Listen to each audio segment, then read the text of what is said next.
Saudi থেকে Dubai পর্যন্ত আইছে। দুবাই আসার পরে কথা বলছে, তারপরে এখন পর্যন্ত তার কোনো খোঁজ খবর নাই, ফোনে যোগাযোগ নাই। মাননীয় প্রধানমন্ত্রীর কাছে আমার একটাই দাবি, আপনারা যেভাবেই পান আমার বাবার আমাদের কাছে ফেরত দিবেন। এই নিয়ে আমরা দুশ্চিন্তায় আছি।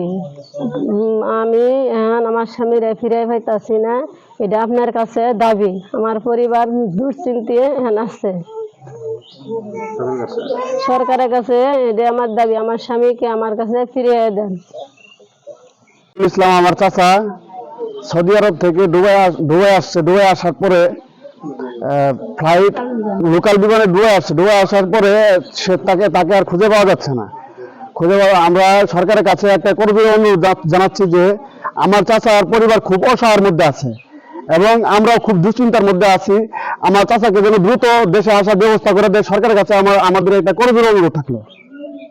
সৌদি আরব থেকে সে একবার বাংলাদেশে ছুটিতে আসছিল, আর পরে আবার গেছে, যার পরে সে আবার ছুটিতে আইতেছে, আর পরে সৌদি থেকে দুবাই আছে। দুবাই আর পরে আর হেরঙ্গে কথাবার্তা হয়েছে, হেরঙ্গে কথা হওয়ার পরে ফ্লাইট বাতিল হয়ে গেছে গন্ডগোলের কারণে। সে আমার বাইকে আর আমরা খুঁজে পাইতেছি না, ফোনেও পাইতেছি না, কোনো কর্মে পাইতেছি।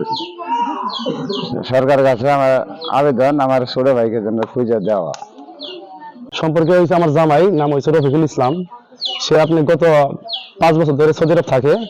সে একবার ট্রানজিট করছে বাংলাদেশে, এবার আপনার ট্রানজিটের জন্য আপনার ছুটিতে আসার জন্য আপনার আল কাসিম থেকে আপনার দুবাইয়ের উদ্দেশ্যে একটা ফ্লাইটে এয়ার আরবিয়া এয়ারলাইন্স, এই ফ্লাইটে আপনার দুবাই অবতরণ করছে।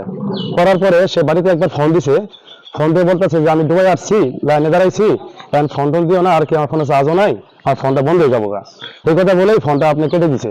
দেওয়ার পরে কত 28 ফেব্রুয়ারি, এর মধ্যে সে আর আপনার আজকে হচ্ছে 7 তারিখ, 7 তারিখের ভিতরে একদিনও সে ফোন দিয়ে যোগাযোগ করে নাই যে সে জীবিত আছে না মৃত্যু হয়েছে, সে কোথায় আছে, এই পরিবারের সাথে কারোর সাথে সে আর যোগাযোগ করে নাই।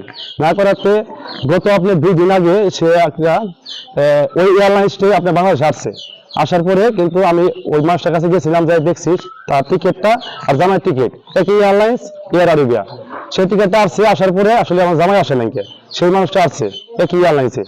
এখন আমাদের একটাই চাওয়া, আমাদের পরিবার সব লোক অসহায়ের মধ্যে আছে সবাই। আমাদের একটা চাওয়া আকাঙ্ক্ষা হয়েছে যে আসলে আমাদের মানুষটা যে নিখোঁজ, এখন আমার চাওয়া হয়েছে মাননীয় প্রধানমন্ত্রী জনাব তারেক রহমানের কাছে একটাই আকুল আবেদন, আমাদের মানুষটাকে আপনি যেভাবে হোক সে আমাদের মাঝে ফিরিয়ে দিবেন।